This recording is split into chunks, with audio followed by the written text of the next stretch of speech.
देखो वेक्टर को अगर आप कोऑर्डिनेट्स की तरह डील कर रहे हो तो आपको भी पता है ऐड करने का तरीका क्या है। एक्स को एक्स कोऑर्डिनेट में डील करोगे, वाई को वाई कोऑर्डिनेट में डील करोगे। कौन सा वेक्टर कितना बड़ा है, मैग्नीट्यूड क्या है, मैग्नीट्यूड यानी उसकी लेंथ की वैल्यू कितनी है। जो magnitude as well as direction दोनों चीजों पर डिपेंड करता है उसको हम बोलते हैं वेक्टर। यानी अगर आपके पास एक ट्रायंगल है जिसके तीनों वर्टेक्स दिए हैं तो आप साइड के वेक्टर निकाल सकते हो और इनफैक्ट साइड की लेंथ भी निकाल सकते हो। Hello dear students, welcome to this amazing platform of NCERT वाला माइंड मैप सीरीज में आज हम लोग वेक्टर अलजेब्रा पढ़ने वाले हैं। अगेन माइंड मैप सीरीज में हम क्या करते हैं, चैप्टर कंप्लीट होने के बाद चैप्टर का एक शॉर्ट समरी बनाते हैं ताकि हमको उस चैप्टर से रिलेटेड इंपॉर्टेंट पॉइंट्स याद रहें। तो हमको ये देखना है कि यार वेक्टर में ऐसे पूरे वेक्टर चैप्टर में ऐसी कौन सी इंपॉर्टेंट चीजें हैं जिनको हम याद रखेंगे तो हमारा एक तरीके से चैप्टर का रिवीजन हो जाएगा। So let's see what are the most important things in vector algebra chapter.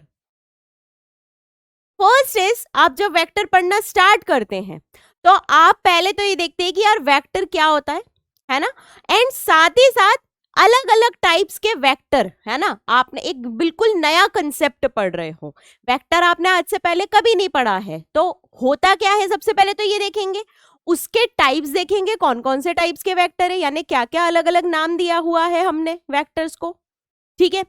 फिर एक इंपॉर्टेंट चीज पढ़ेंगे, पोजीशन वेक्टर। जब एक पर्टिकुलर वेक्टर के बारे में बात करते हैं तो उसकी पोजीशन क्या होती है, उसको हमने डिफाइन किस तरीके से किया है। और फिर हम वेक्टर्स पर ऑपरेशन देखेंगे। वेक्टर्स पर ऑपरेशन, देखो कोई भी मैथ्स में आप यही काम करते हो। जैसे सबसे पहले नेचुरल नंबर बना, नेचुरल नंबर जैसे ही बना तो आपने फिर सबसे पहले क्या किया, नेचुरल नंबर को जोड़ना और घटाना सीखा। 1 2 3 4 पढ़ा, फिर आपने देखा 2 + 3 कितना होता है, 3 - 2 कितना होता है ना। आपने जोड़ना, घटाना, मल्टीप्लाई, डिवाइड ये सब करना सीखा। सेम चीज आपने जब फ्रैक्शंस पढ़े होंगे तो फ्रैक्शंस में भी फिर ऐड कैसे करते हैं एलसीएम लेके, है ना, डिवाइड कैसे करते हैं तो उल्टा करके मल्टीप्लाई करते हैं, ऐसे बहुत सारे रूल सीखे होंगे। कोई भी नई चीज हम मैथ्स में पढ़ते हैं तो हम उसका अलजेब्रा सीखते हैं, यानी कि अब इस नई चीजों को जोड़ेंगे कैसे, घटाएंगे कैसे, मल्टीप्लाई और डिवाइड कैसे करेंगे। सेम चीज हमने मैट्रिसेस में भी करी है, मैट्रिसेस को जोड़ना कैसे, घटाना कैसे है, सेम चीज हम यहां भी करेंगे, ठीक है। तो हम फिर देखेंगे addition and scalar multiplication of vectors, multiplications of vectors जो दो तरीके के होते हैं, और फाइनली मल्टीप्लीकेशन का ज्योमेट्रिकल इंटरप्रिटेशन।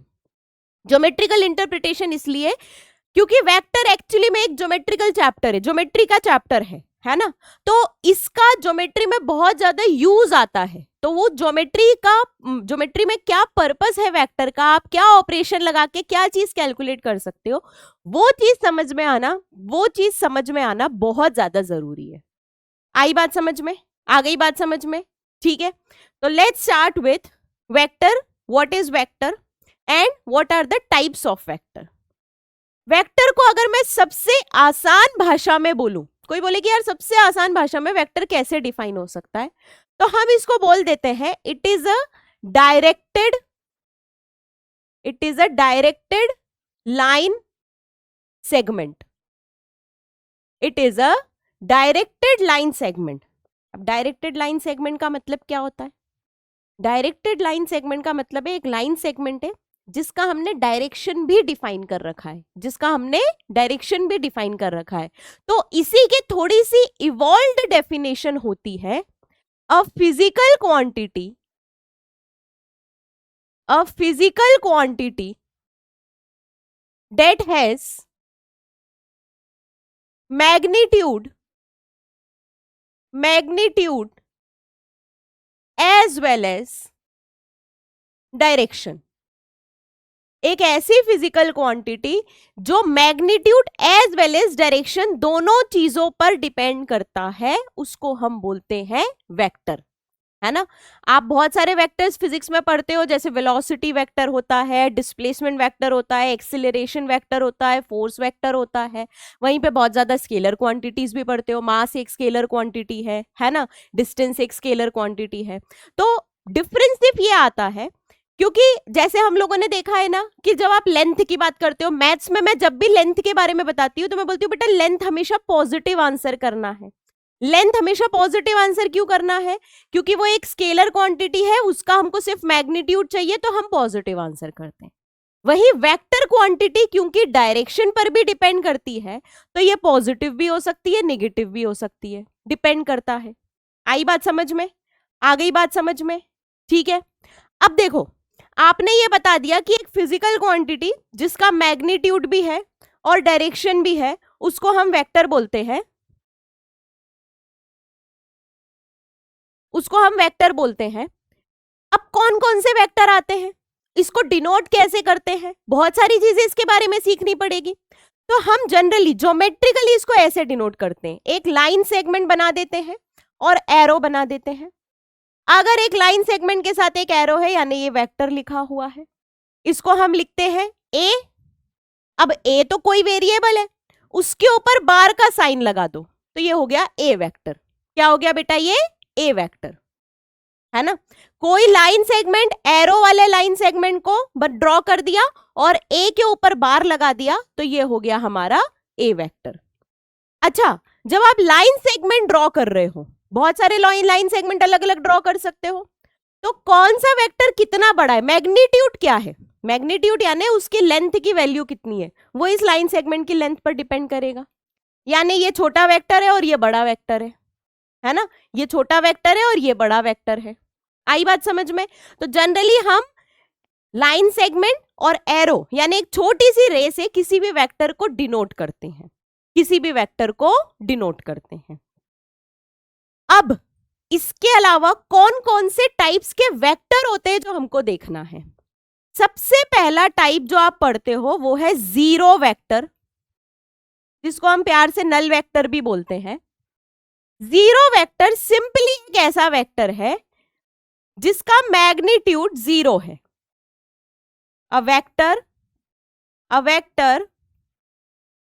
whose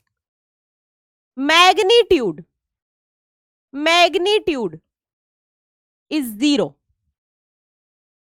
अब थोड़ा सा सोचो इसको, मैम आपने बोला था कि लाइन सेगमेंट की जो ये लेंथ है ये वेक्टर का मैग्नीट्यूड बताता है।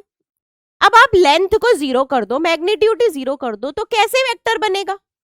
तो हम क्या करते हैं, पॉइंट से डिनोट करते हैं उस वेक्टर को, और पॉइंट का कोई डायरेक्शन नहीं होता है, लाइन का डायरेक्शन होता है। लाइन सेगमेंट का डायरेक्शन बता सकते हो, पॉइंट का कोई डायरेक्शन नहीं होता है। तो आप क्या बोलते हो, इट हैज आर्बिट्ररी, आर्बिट्ररी यानी कोई सा भी अपनी मर्जी के हिसाब से ले सकते, arbitrary direction. It has arbitrary direction, कोई सा भी डायरेक्शन हो सकता है ना। जीरो वेक्टर का डायरेक्शन कोई सा भी हो सकता है। सेकेंड वेक्टर है यूनिट वेक्टर। एक ऐसा वेक्टर, देखो यूनिट का मतलब होता है वन, आपको भी पता है यूनिट का मतलब कितना होता है, one, unit digit, ones digit, है ना। तो यूनिट वेक्टर कौन सा वेक्टर होता है? यूनिट वेक्टर एक ऐसा वेक्टर होता है, a vector whose magnitude is 1। एक ऐसा वेक्टर जिसका मैग्नीट्यूड 1 हो, ऐसे वेक्टर को हम बोलते हैं यूनिट वेक्टर। मैम इसका डायरेक्शन क्या होगा? बेटा आप जिस भी डायरेक्शन के वेक्टर का यूनिट वेक्टर लिखोगे वही डायरेक्शन होगा। मान लो आप बोल रहे हो मुझे इस वेक्टर का यूनिट वेक्टर चाहिए, तो वो डायरेक्शन रहेगा, है ना। किसी दूसरे का चाहिए तो दूसरा डायरेक्शन होगा, जैसे इसका यूनिट वेक्टर इसी के डायरेक्शन में होगा, इसका यूनिट वेक्टर इसी के डायरेक्शन में होगा, इसका यूनिट वेक्टर इसी के डायरेक्शन में होगा, डिपेंडिंग अपॉन कि आप कौन से वेक्टर का यूनिट वेक्टर लिख रहे हो। ठीक है, इसको डिनोट कैसे करते हैं? इसको डिनोट करते हैं ए वेक्टर के ऊपर, अभी बार लगा हुआ था, यहां पे ऐसा कैप लगा दो, ऐसा कैप लगा दो।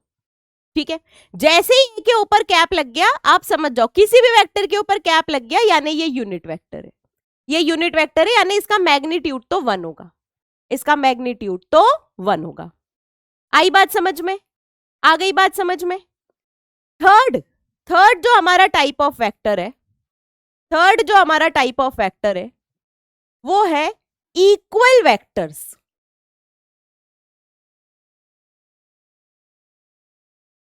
दो वेक्टर को बराबर कब कहेंगे मैम? दो वेक्टर को बराबर हम जब कहेंगे जब दोनों का मैग्नीट्यूड भी बराबर हो और दोनों का डायरेक्शन भी सेम हो। ऐसा नहीं कि डायरेक्शन सेम नहीं है, डायरेक्शन भी सेम होना चाहिए, है ना।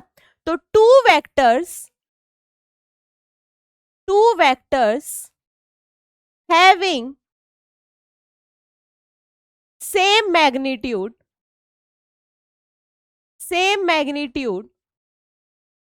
and direction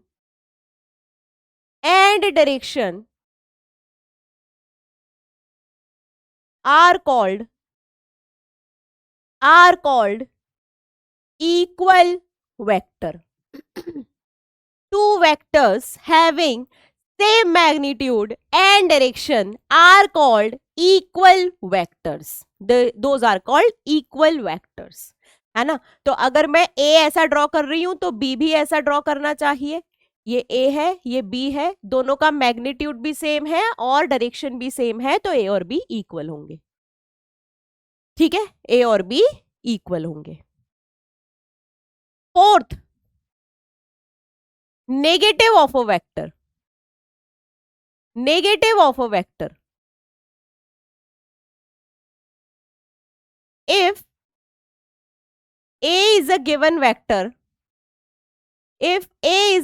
vector, then minus A is a vector having same magnitude as A,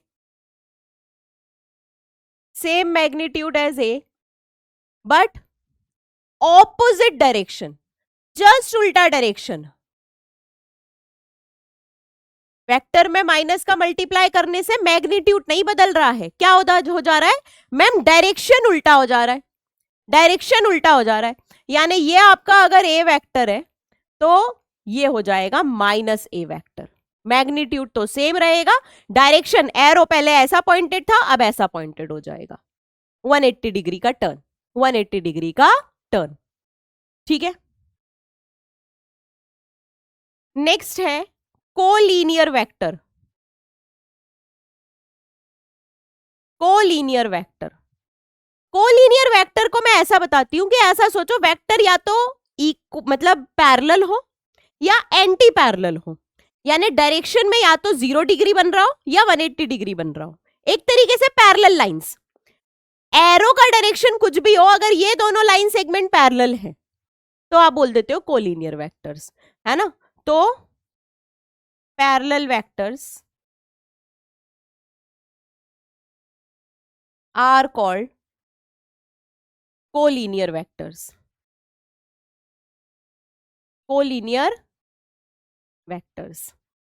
आ गई बात समझ में? नेक्स्ट है कोइनिशियल वेक्टर। नाम से थोड़ा थोड़ा समझ में आ जाता होगा। कोइनिशियल का मतलब सेम पॉइंट से स्टार्ट हो रही, इनिशियल पॉइंट सेम है, सेम इनिशियल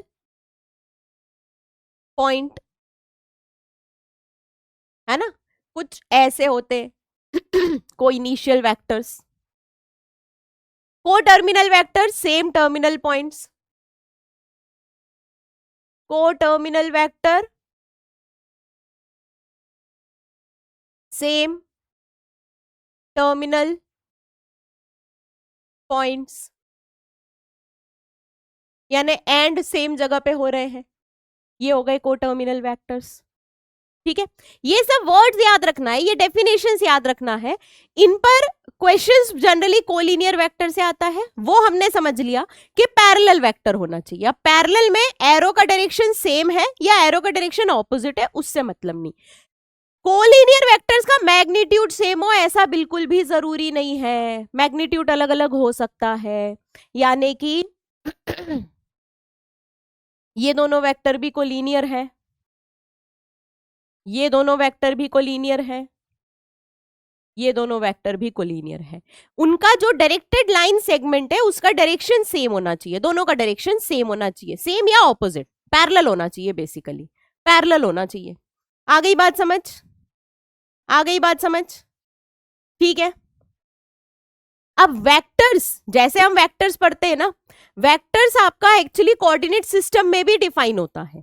आप किसी भी एक वेक्टर को कोऑर्डिनेट प्लेन पर प्लॉट कर सकते हो, और अगर आप कोऑर्डिनेट प्लेन पर प्लॉट कर सकते हो तो आपको उस वेक्टर के बारे में बहुत सारी चीजें पता चल जाएगी, आपको इस डायरेक्टेड लाइन सेगमेंट के बारे में बहुत सारी चीजें पता चल जाएंगी। जैसे कि सबसे पहले हम डिफाइन करते हैं पोजीशन वेक्टर को। पोजीशन वेक्टर क्या है? अगर मैं किसी वेक्टर को लिख रही हूं तो मैं क्या करती हूं, मैं एक 3D स्पेस बनाती हूं, ठीक है। अब मुझे पता है कि 3D स्पेस में तुमको जैसे प्लेन पर किसी भी पॉइंट को प्लॉट करने के लिए आपको केवल 3 इंफॉर्मेशन चाहिए रहती है, 2 इंफॉर्मेशन चाहिए रहती है। प्लेन पर किसी भी पॉइंट को प्लॉट करने के लिए आपको 2 इंफॉर्मेशन चाहिए। कौन सी? Ma'am x coordinate, Y coordinate. तो आप पूरे प्लेन पर प्लॉट कर सकते हो। ऐसे ही जब पूरे स्पेस की बात आती है, स्पेस में कहीं पर भी किसी भी पॉइंट को प्लॉट करने के लिए 3 इंफॉर्मेशन चाहिए। कौन सी 3 information? Ma'am x coordinate, Y coordinate और जेड कोऑर्डिनेट, ठीक है। तो हम क्या करते हैं, ध्यान से सुनना।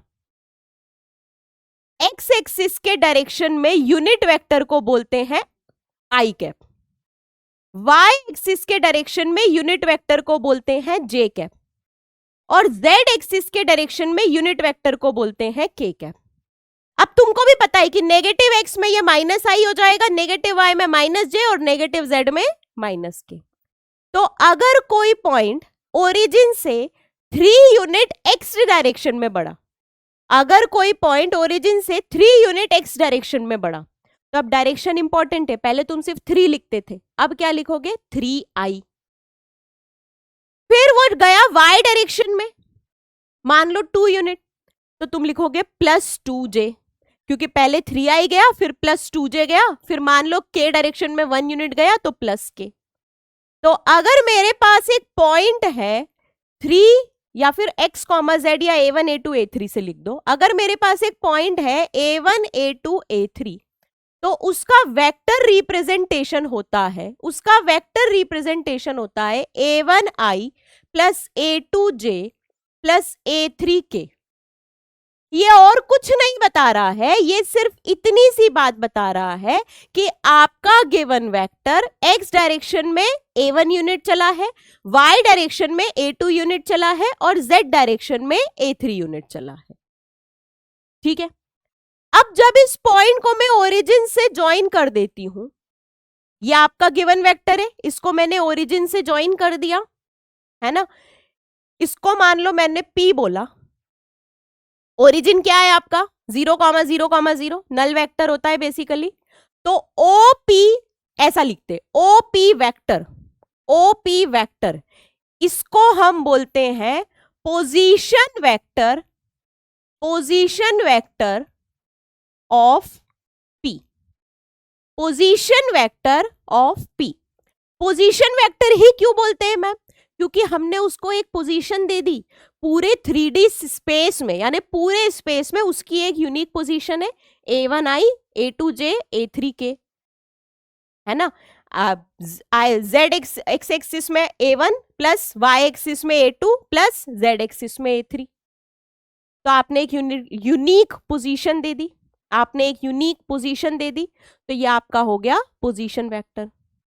अब कोई पूछेगा कि मैम इसकी लेंथ कितनी होगी, क्योंकि हमको पता है कि वेक्टर की लेंथ हम कहीं ना कहीं मैग्नीट्यूड से डिनोट करते हैं, है ना। मैग्नीट्यूड को कहीं ना कहीं वेक्टर की लेंथ से डिनोट करते हैं। तो इसकी लेंथ के लिए शायद आपने 11th में एक फॉर्मूला पढ़ा होगा, नहीं भी पढ़ा है तो अगर 2 पॉइंट में डिस्टेंस फॉर्मूला पता है तो 3 पॉइंट में डिस्टेंस फॉर्मूला सेम होता है। आप बोलते हो OP की लेंथ हो जाएगी under root of a1 minus 0 का स्क्वायर प्लस a2 माइनस 0 का स्क्वायर प्लस a3 माइनस 0 का स्क्वायर। इसको हम लिखते हैं मॉड ऑफ ओपी, यानी मैग्नीट्यूड को आप लिखते हो मॉड से। मैग्नीट्यूड को आप कैसे लिखते हो? मॉड से। आ गई बात समझ? आ गई बात समझ? ठीक है, तो अभी तक हमारे लिए वेक्टर सिर्फ एक सिंबल था। अब हमारे लिए वेक्टर एक 3D स्पेस में पॉइंट है, प्रॉपर पॉइंट है। उसका कोई मैग्नीट्यूड निकालने का तरीका है, उसका मैग्नीट्यूड निकालने का कोई ना कोई तरीका है। आप उस मैग्नीट्यूड को कैलकुलेट कर सकते हो। Is that clear? Is that clear? यहां तक कोई भी डाउट तो नहीं है? ऑल राइट, अब आपने मैग्नीट्यूड निकाल लिया, बहुत बढ़िया बात है ना? अगर आपको दो वेक्टर्स दिए जाएं और उनके बीच में, ध्यान से सुनना, अगर आपको एक वेक्टर A दिया हुआ है, एक वेक्टर B दिया हुआ है, मैं अभी पोजीशन वेक्टर पूरा नहीं लिख रही हूं, सिर्फ A B से डिनोट कर दे रही हूं, और इन दोनों को m/n के रेशियो में डिवाइड करने वाला एक वेक्टर P चाहिए। ऐसा कभी 2D में भी पढ़ा था, सेक्शन फॉर्मूला जैसी चीज। वेक्टर में भी section formula as it is होता है। आप बोल दोगे इंटरनल डिवीजन, इंटरनल डिवीजन यानी PAB वेक्टर के लाइन सेगमेंट के बीच में आ रहा है। इंटरनल डिवीजन में P हो जाता है MB plus NA upon M plus N, और एक्सटर्नल डिवीजन यानी P जो है वो AB लाइन सेगमेंट के बाहर, या तो B की तरफ या A की तरफ आ रहा है, तो P हो जाता है MB minus NA upon B M minus N upon M minus N। यहां तक बात समझ में आ गई?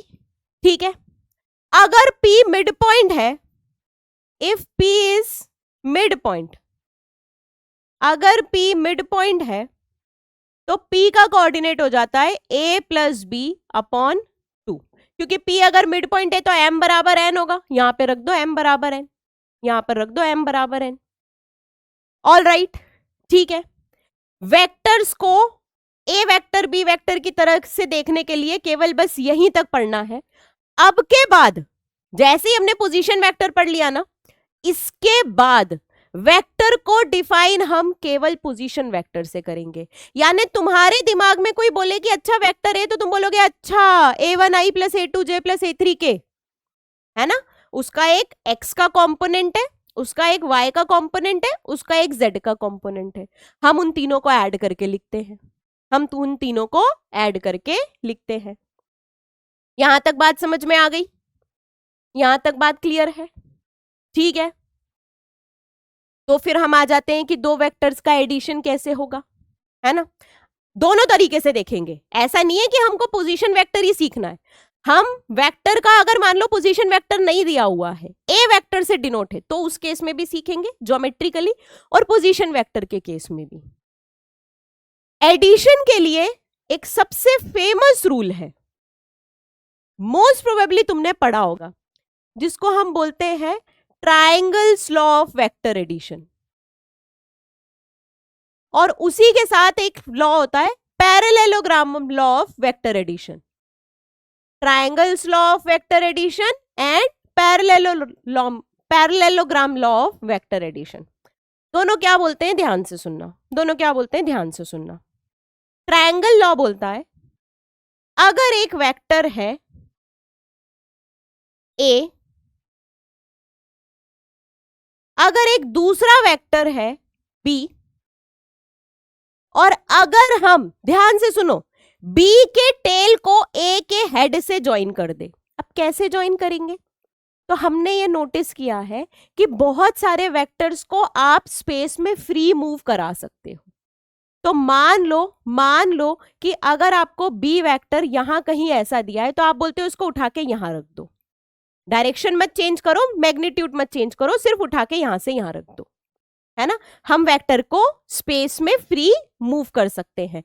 सारे वेक्टर्स को नहीं, कुछ वेक्टर्स को। मैथ्स में जो वेक्टर्स पढ़ेंगे उनको जनरली कर ही सकते हो, फिजिक्स में ये चीज क्वेश्चन वाली रहती है कि किनको कर सकते हैं किनको नहीं। तो अगर मैंने एक दूसरे वेक्टर बी को, अगर मैंने एक दूसरे वेक्टर बी को ए के, उसकी टेल को ए के हेड से ज्वाइन किया, अब मैं ए की टेल से बी के हेड पर एक तीसरा वेक्टर बना रही हूं, तो ये जो तीसरा वेक्टर होता है ये बताता है कि ये ए प्लस बी है। ये वेक्टर क्या बताता है कि हाँ मैं हूं a vector plus b vector. Similarly parallelogram law क्या कहता है?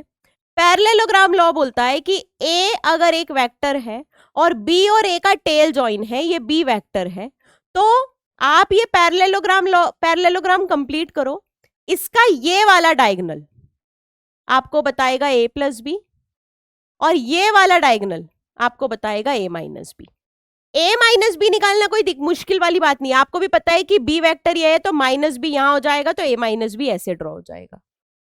ठीक है, माइनस बी यानी कि उल्टा कर दो, उल्टा कर दो बी वेक्टर को, तो पैरेललोग्राम में डायगोनल होता है। अब ये आता कैसे है, कैसे पता हमको ये ट्रायंगल कंप्लीट होता है? ये पोजीशन वेक्टर से ज्यादा अच्छे से समझ में आता है। देखो मैं अभी सिर्फ 2D में समझाती हूं क्योंकि 2D में इमेजिनेशन कम लगता है। एक वेक्टर मान लो मैंने ले लिया 1, 2, ये 1 है, 2 है, 3 है, 2, 3, 1, 2, ठीक है, ये मेरा वेक्टर है। दूसरा मेरा वेक्टर है 2, 1, ये मेरा दूसरा वेक्टर है।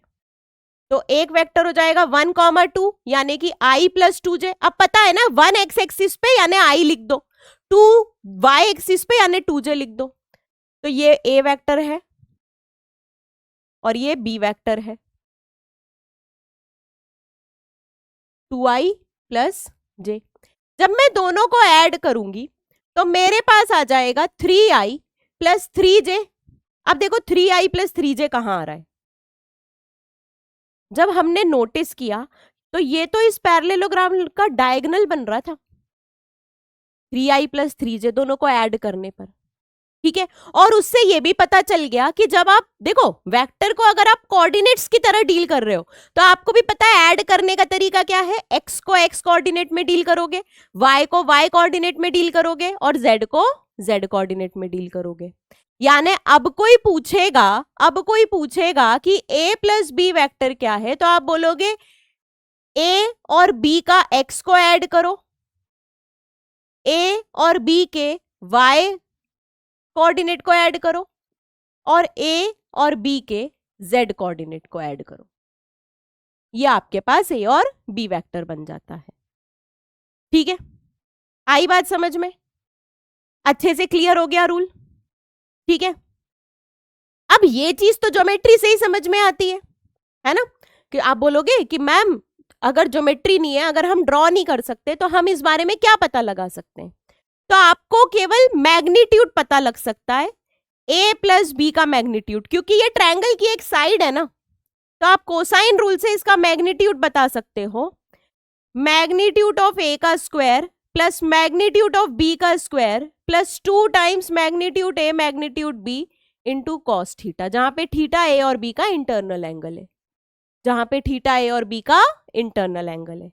इसी तरीके से a माइनस बी का मैग्नीट्यूड हो जाएगा magnitude of a square plus magnitude of b square minus 2 times magnitude a magnitude b cos theta. अब आप बोलोगे मैम अगर आपने थीटा बताया है तो थीटा को डिफाइन भी करो। तो थीटा क्या होता है? अगर दो वेक्टर्स को मैं टेल टू टेल ज्वाइन करूं, हेड टू टेल नहीं, ऐसा हुआ है वैसा नहीं, ये वाला, तो उन दोनों के बीच में जो एंगल बनता है उसको बोलते हैं angle between A and B. कोई पूछेगा मैम इसी को क्यों बोलते हैं? कंफ्यूजन इरेडिकेट करने के लिए हमने डेफिनेशन बना दी, डिफाइन कर दिया कि इसी को बोलेंगे। जैसे लाइन का स्लोप हम एक्स एक्सिस से ही क्यों लेते हैं, वाई एक्सिस से भी तो ले सकते हैं, पर सबने बोलते हैं ना जनमत बना लिया कि भाई हम सबका यही अग्रीमेंट है कि हम लाइन का स्लोप एक्स एक्सिस से ही लेंगे, इंक्लिनेशन एक्स एक्सिस से लेंगे, वो भी एंटी क्लॉकवाइज डायरेक्शन में लेंगे। सिमिलरली अगर दो vector tail to tail join है या फिर हेड टू हेड ज्वाइन है तो उनके बीच में जो एनक्लोज्ड एंगल है उसी को हम बोलेंगे angle between a vector and b vector, उसी को हम बोलेंगे angle between a vector and b vector. आई बात समझ? आ गई बात समझ? ठीक है, चलो प्रॉपर्टीज ऑफ वेक्टर एडिशन देखते हैं। भाई एडिशन करना सीखा है तो प्रॉपर्टीज भी तो सीखेंगे। प्रॉपर्टीज ऑफ वेक्टर एडिशन क्या होती है?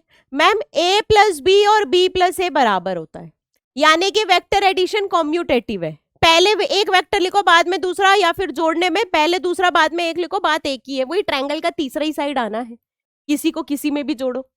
ठीक है, ए प्लस बी प्लस सी, तीन वेक्टर ऐड कर रहे हो तुम, तो सीक्वेंस मैटर नहीं करता कौन से सीक्वेंस में कर रहे हो, यानी वेक्टर एडिशन एसोसिएटिव है, वेक्टर एडिशन एसोसिएटिव है।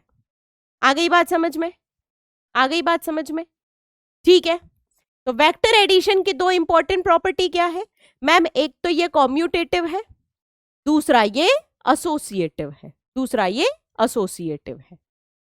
नेक्स्ट आता है स्केलर मल्टीप्लिकेशन। क्या आता है? Scalar multiplication.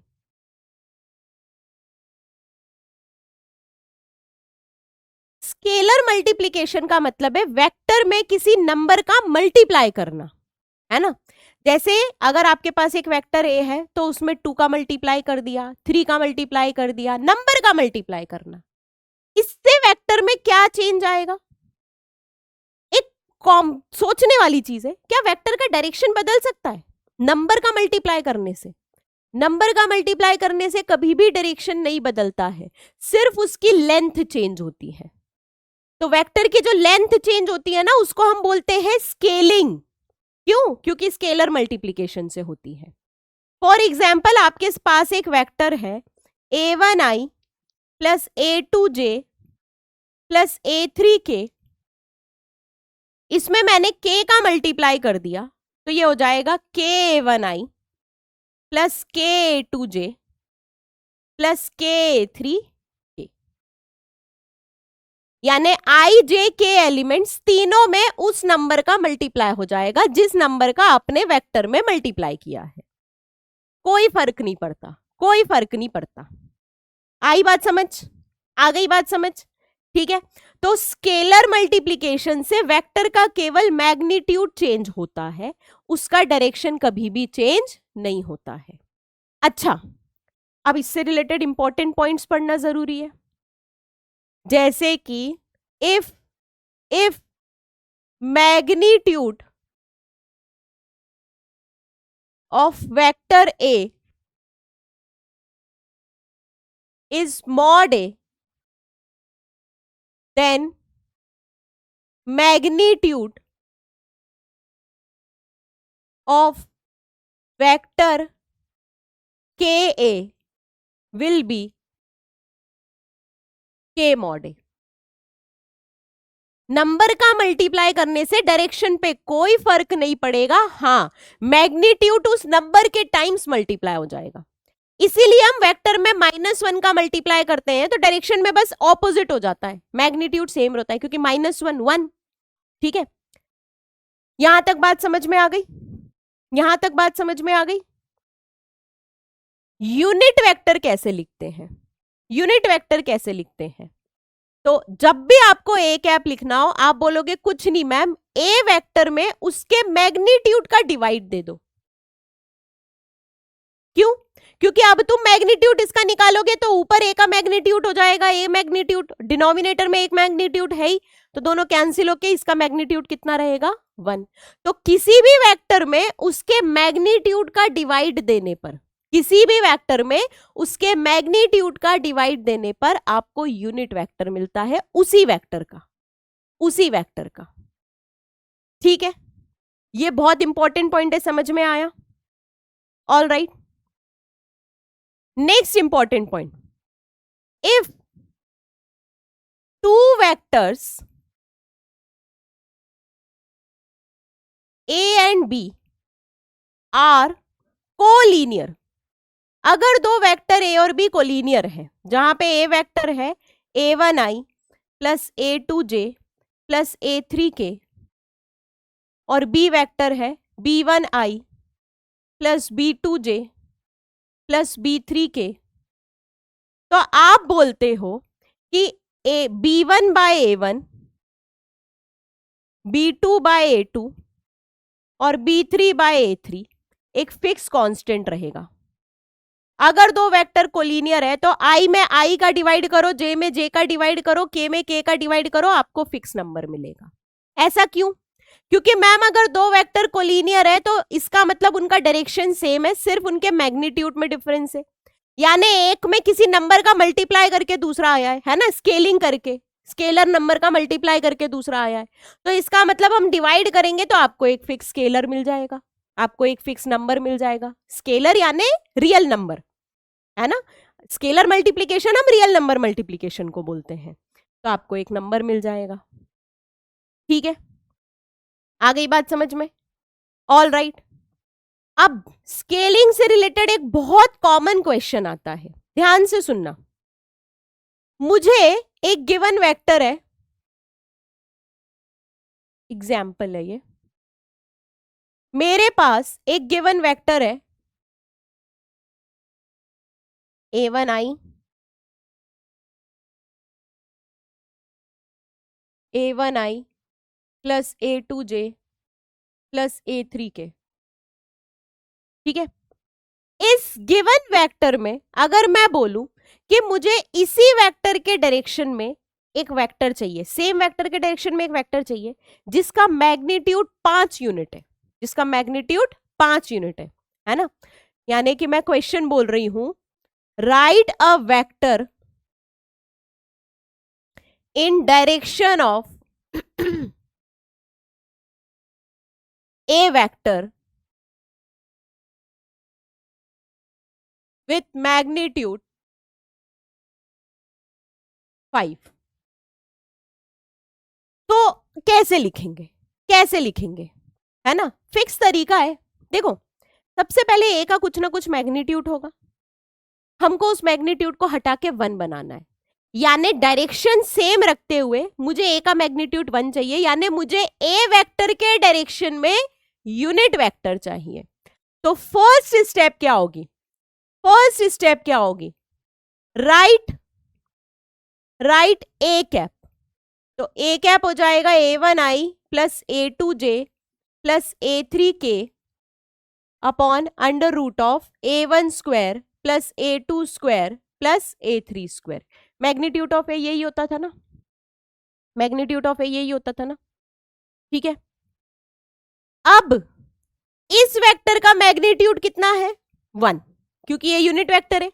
इसका डायरेक्शन क्या है मैम, ए का डायरेक्शन और यूनिट वेक्टर का डायरेक्शन सेम होता है, किसी भी वेक्टर के यूनिट वेक्टर का डायरेक्शन उसके सेम होता है। यानी अगर मैं इसमें 5 का मल्टीप्लाई कर दूं तो मुझे 5 मैग्नीट्यूड का वेक्टर मिल जाएगा। पहले मैग्नीट्यूड 1 था, 5 का मल्टीप्लाई किया तो 5 मैग्नीट्यूड का वेक्टर मिल जाएगा ए के डायरेक्शन में, है ना। तो वेक्टर ऑफ मैग्नीट्यूड 5 हो जाएगा 5a कैप, यानी कि 5 into a1i plus a2j plus a3k upon under root of a1 square plus a2 square plus a3 square. आ गई बात समझ में, आ गई बात समझ में? ठीक है, ऑल राइट। नेक्स्ट हमारा आता है vector joining 2 points, vector joining 2 points.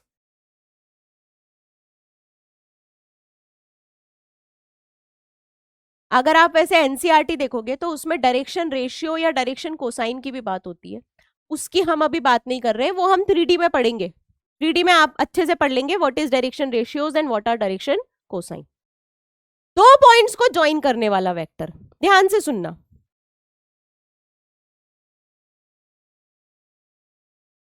ये एक वेक्टर है ए, ये एक वेक्टर है बी। अगर मुझे ए बी वेक्टर लिखना है, ठीक है, अगर मुझे ए बी वेक्टर लिखना है तो पैरेललोग्राम लॉ से वो क्या हो जाएगा, बी वेक्टर माइनस ए वेक्टर। है ना। दोनों का एडिशन तो ये वाला वेक्टर होता है, दोनों का सब्ट्रैक्शन हो जाएगा बी वेक्टर माइनस ए वेक्टर। तो दो पॉइंट्स को ज्वाइन करने वाला वेक्टर ए बी वेक्टर हो जाता है बी वेक्टर माइनस ए वेक्टर। ठीक है, तो अगर ए वेक्टर आपको दिया हुआ है a1i a2j a3k और बी वेक्टर आपको दिया हुआ है b1i b2j b3k, तो ए बी वेक्टर हो जाएगा b1 minus a1i plus b2 minus a2j plus b3 minus a3k। और अगर कोई पूछेगा कि ए बी वेक्टर का मैग्नीट्यूड कितना है, तो आप बोल दो कि कुछ नहीं, जैसा आप मैग्नीट्यूड निकालते हैं एक्स आई कैप के कोफिशिएंट का स्क्वायर प्लस जे कैप के कोफिशिएंट का स्क्वायर प्लस के कैप के कोफिशिएंट का स्क्वायर, ये आपके पास मैग्नीट्यूड आ जाएगा ए बी वेक्टर का, ये आपके पास मैग्नीट्यूड आ जाएगा। ठीक है, आई बात समझ में। यानी अगर आपके पास एक ट्रायंगल है जिसके तीनों वर्टेक्स दिए हैं, तो आप साइड के वेक्टर निकाल सकते हो और इनफैक्ट साइड की लेंथ भी निकाल सकते हो, साइड की लेंथ भी निकाल सकते हो।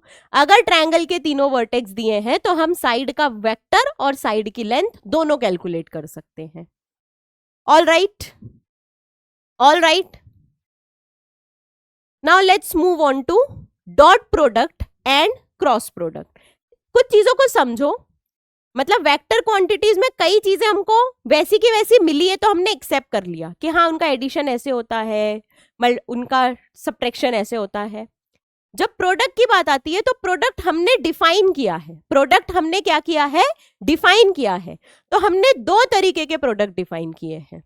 जब ए वेक्टर एंड बी वेक्टर का आप प्रोडक्ट कर रहे हो तो आपके पास दो प्रोडक्ट होते हैं। पहले को आप बोलते हो डॉट प्रोडक्ट, इसी का दूसरा नाम होता है स्केलर प्रोडक्ट।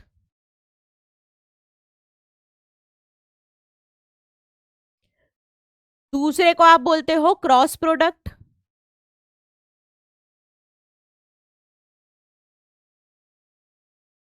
इसी का दूसरा नाम होता है वेक्टर प्रोडक्ट। मैं दूसरा नाम इसलिए बता रही हूं क्योंकि उस नाम से आपको समझना इजी होता है कि ये प्रोडक्ट क्या बोल रहा है ना। इस नाम से समझना इजी होता है कि ये प्रोडक्ट क्या बोल रहा है। स्केलर प्रोडक्ट, स्केलर प्रोडक्ट यानी रिजल्ट स्केलिंग, स्केलर क्वांटिटी रहेगा। तो डॉट प्रोडक्ट को हम लिखते हैं ए डॉट बी, ये हो जाता है मॉड ए मॉड बी कॉस थीटा के बराबर। अब ये बताने की जरूरत तो नहीं है ना कि थीटा इनके बीच में इंक्लूडेड एंगल है, थीटा इनके बीच में इंक्लूडेड एंगल है, थीटा इज इंक्लूडेड एंगल।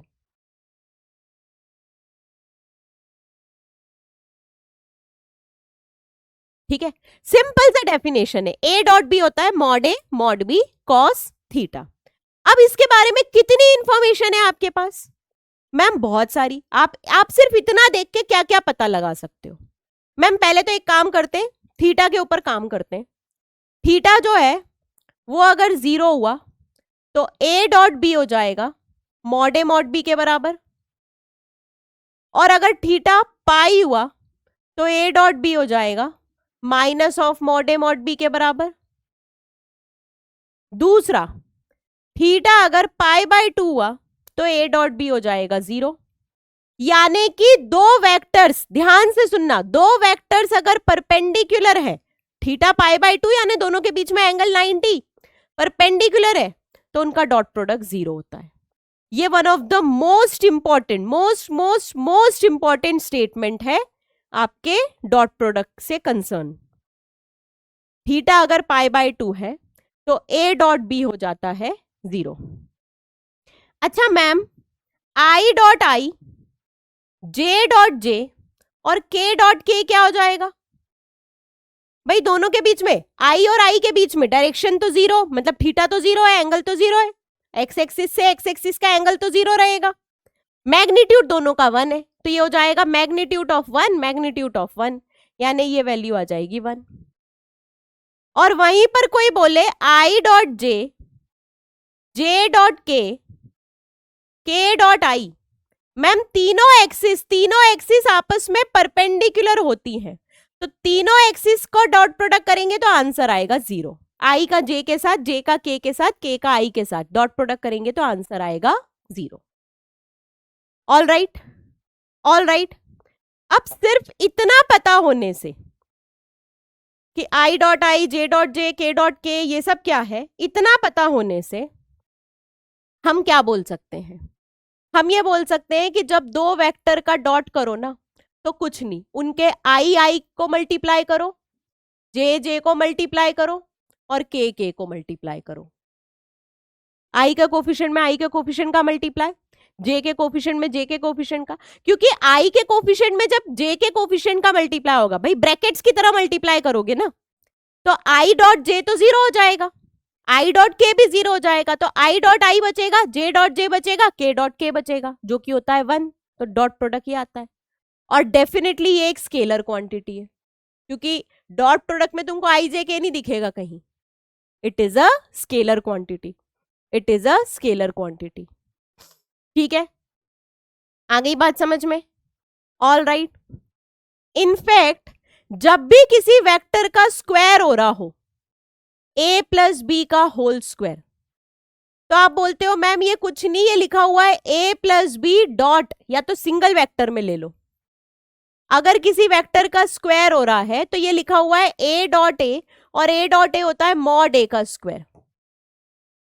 ये अल्टीमेट ट्रिक है किन दो चीजों को रिलेट करने के लिए? वेक्टर और उसके मैग्नीट्यूड को रिलेट करने वाली, क्योंकि वेक्टर का खुद से डॉट प्रोडक्ट उसके मैग्नीट्यूड के स्क्वायर के बराबर होता है। वेक्टर का खुद से डॉट प्रोडक्ट उसके मैग्नीट्यूड के स्क्वायर के बराबर होता है। ठीक है, all right.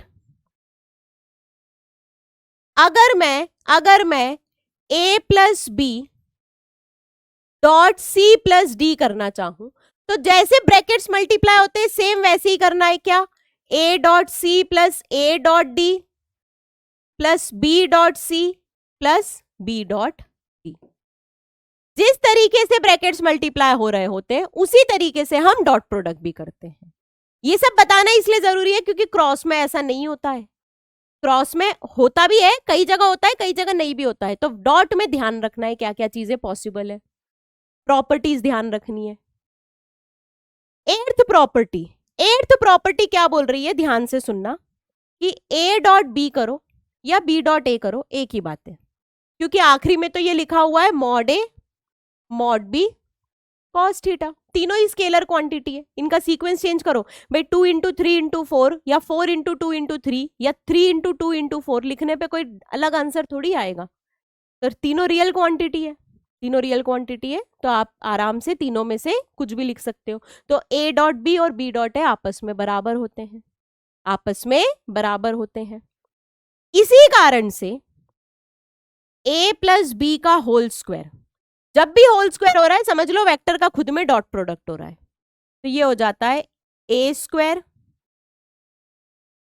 Plus b square plus 2a dot b, क्योंकि plus a dot b plus b dot a आना था, अब दोनों बराबर है तो plus 2 times a dot b, plus 2 times a dot b. चाहो तो इसको लिख दो मॉड ए मॉड बी कॉस थीटा, तो तुमको वो फॉर्मूला मिल जाएगा a प्लस बी के एडिशन वाला, a प्लस बी के एडिशन वाला फॉर्मूला मिल जाएगा। ठीक है, अब दो इंपॉर्टेंट आइडेंटिटीज है डॉट प्रोडक्ट से कनेक्टेड, ध्यान से सुनना। a डॉट बी हमेशा छोटा रहेगा मॉड ए मॉड बी से। क्यों? क्योंकि मैम a डॉट बी जो है, a डॉट बी जो है वो होता है मॉड ए मॉड बी कॉस थीटा, और कॉस थीटा लेस देन 1 होता है, यानी ये मॉड ए मॉड बी से हमेशा छोटा रहेगा, ये मॉड ए मॉड बी से हमेशा छोटा रहेगा। ये फर्स्ट इनइक्वालिटी है जो बहुत इंपॉर्टेंट है ना। और सेकेंड इनइक्वालिटी जो कि ट्रायंगल इनइक्वालिटी होती है, वो होता है mod A plus mod B is greater than equals to mod of a plus B. ये तो बहुत सिंपल है। क्यों सिंपल है मैम? क्योंकि बेटा ये ट्रायंगल का एक साइड है, ये दूसरा साइड है, ये तीसरा साइड है, तो sum of two sides of triangle is always greater than third side. Sum of two sides of triangle is always greater than third side. आई बात समझ में? आ गई बात समझ में? ठीक है, ये प्रॉपर्टीज एज इट इज अगर तुमने नोट्स में बना के लिखी हुई होगी, देखो वेक्टर चैप्टर पढ़ने के बाद पढ़ रहे हैं हम ये चीज, है ना, हम रिवीजन कर रहे हैं, तो प्रॉपर्टीज अगर एक पेज पे लिखी हुई रहेगी तो एक याद रहेगा कि हाँ कब कौन सी प्रॉपर्टी यूज हो सकती है, आपके नजरों के सामने रहनी चाहिए एक छोटे से उसमें। ऐसा नहीं हो कि आपने पूरा चैप्टर पढ़ा है फिर अब उसमें ढूंढ रहे हैं कि यार ये ऐसी कोई प्रॉपर्टी थी या नहीं। माइंड मैप इसी चीज के लिए तो है। माइंड मैप आपको तुरंत एक्सेस दिलाने के लिए कि सारी इंपॉर्टेंट चीज का एक्सेस आपको इमीडिएटली मिल जाए। आपको जिस भी थ्योरम, जिस भी प्रॉपर्टी का एक्सेस चाहिए वो आपको इमीडिएटली मिलेगा यहां पर। ठीक है, तो अब पढ़ते हैं cross product which is vector product. Vector product है तो समझ गए वेक्टर क्वांटिटी होगा।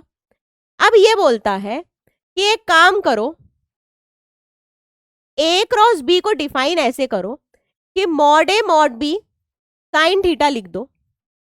तो तुम बोलोगे मैम अब तक तो ये स्केलर लिखा हुआ है। भाई मॉड ए एक स्केलर क्वांटिटी है, वेक्टर का मैग्नीट्यूड स्केलर होता है, मॉड बी भी स्केलर क्वांटिटी है, साइन थीटा भी स्केलर है, इसका डायरेक्शन होगा एन कैप। अब ये एन कैप कहां से आया? ये एन कैप कुछ नहीं है, ये एन कैप बोलता है ए और बी का क्रॉस कर रहे हो तुम, तो ए से बी के बीच में अगर तुम अपना पाम ऐसे ले जाओ तो थंब का डायरेक्शन बताता है एन कैप। ए से बी जाना है, अगर ए क्रॉस बी कर रहे हो तो बी क्रॉस ए करोगे तो बी से ए जाओगे, ए क्रॉस बी कर रहे हो तो ए से बी जाओगे, तो ए से बी आप अपने फिंगर्स को ऐसा कर्ल करोगे तो थंब का डायरेक्शन जो है वो बताता है एन कैप। बेसिकली आप इसको ऐसा बोल सकते हो कि ए और बी वेक्टर का क्रॉस हो रहा है तो उनका क्रॉस प्रोडक्ट वाला जो वेक्टर है वो हमेशा उन दोनों के परपेंडिकुलर रहेगा, ए और बी के परपेंडिकुलर। तो इनफैक्ट आपसे कोई क्वेश्चन में पूछेगा कि इन दो वेक्टर्स के परपेंडिकुलर एक वेक्टर लिखना है, तो आपको पता है दोनों का क्रॉस करना है, आपको पता है दोनों का क्रॉस करना है। आई बात समझ में? ठीक है, अब इसका मैग्नीट्यूड क्या होगा? ये एन कैप है, एन कैप यानी यूनिट वेक्टर, यूनिट वेक्टर का मैग्नीट्यूड 1 होता है, तो मैग्नीट्यूड तो यही वाली क्वांटिटी हो जाएगी, मैग्नीट्यूड तो यही वाली क्वांटिटी हो जाएगी। ठीक है, कोई बोलेगा मैम बी क्रॉस ए और ए क्रॉस बी आपस में बराबर है? नहीं बेटा, दोनों का डायरेक्शन ऑपोजिट है, क्योंकि ए क्रॉस बी का डायरेक्शन ये होगा, बी क्रॉस ए का डायरेक्शन बोर्ड के अंदर की तरफ होगा, है ना, आप ऐसा लिखते हो ना, out of the board inside the board. ठीक है, तो ए क्रॉस बी का direction out of the board रहेगा, बी क्रॉस ए का डायरेक्शन इनसाइड द बोर्ड रहेगा, तो दोनों का डायरेक्शन अलग है, ऑपोजिट है, अलग भी नहीं, ऑपोजिट है, जस्ट ऑपोजिट है। तो अगर दोनों का डायरेक्शन ऑपोजिट है तो आप बोलोगे कुछ नहीं, बी क्रॉस ए में माइनस साइन का मल्टीप्लाई करो तो ए क्रॉस बी आएगा। बराबर नहीं है, नेगेटिव बराबर है, दोनों का नेगेटिव बराबर है। ठीक है, आ गई बात समझ में? अब फिर वही थीटा को एनालाइज करते हैं। थीटा अगर 0 या पाई हुआ तो ए क्रॉस बी 0 हो जाएगा, यानी दो वेक्टर्स अगर कोलिनियर हुए तो उनका क्रॉस प्रोडक्ट 0 हो जाएगा, दो वेक्टर्स अगर कोलिनियर हैं तो उनका क्रॉस प्रोडक्ट 0 हो जाएगा। और थीटा अगर पाई बाय 2 हुआ तो ए क्रॉस बी हो जाएगा मॉड ए mod b n cap, magnitude mod ए मॉड बी के बराबर आ जाएगा। आ गई बात समझ में? आ गई बात समझ में? इसका मतलब I dot I, J dot J और के डॉट के तो 0 होता है क्योंकि ये पैरेलल है, क्योंकि ये पैरेलल है। अब आई डॉट जे क्या होगा, है ना, तो उसके लिए हमने ट्रिक बना ली है, उसके लिए हमने ट्रिक बना ली है। ऐसा ट्रायंगल बना लो आई जे के, तो ट्रायंगल में अगर तुम ऐसा चल रहे हो तो प्लस साइन लेना है, उल्टा जा रहे हो तो माइनस साइन लेना है, यानी clockwise plus sign, anti clockwise minus sign. तो देखो आई, मैं भी कितनी पागल हूं, यहां डॉट लिख दिया, क्रॉस है, क्रॉस कर रहे हैं, अब हम क्रॉस कर रहे हैं। ठीक है, आई क्रॉस जे, आई क्रॉस जे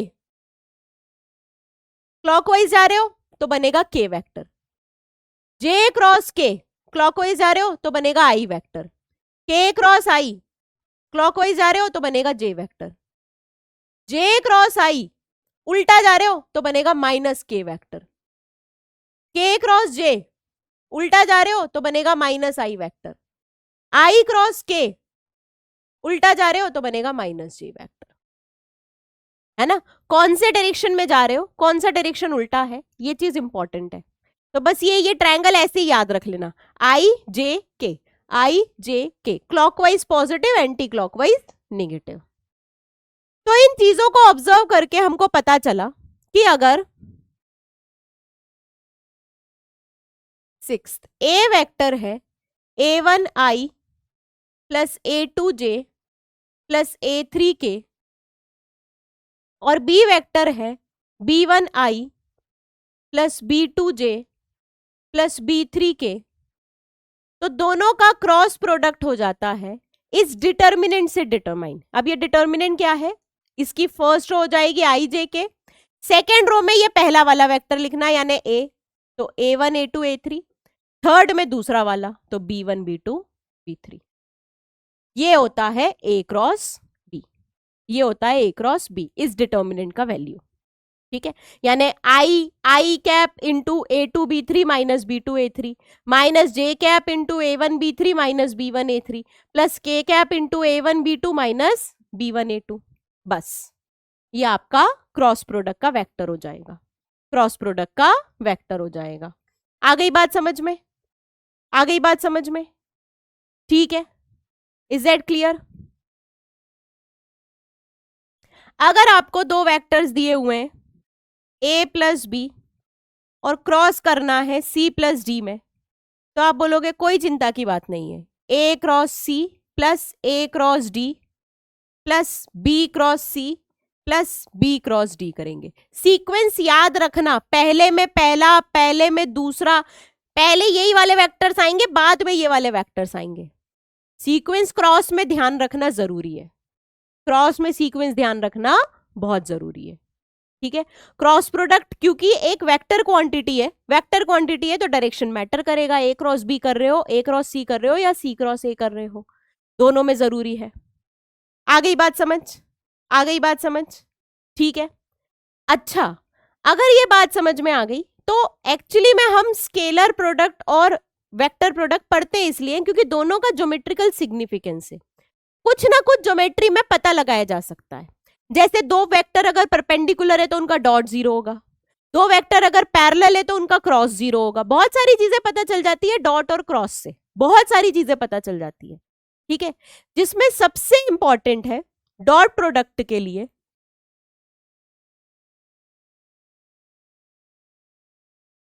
प्रोजेक्शन। क्या इंपॉर्टेंट है? प्रोजेक्शन।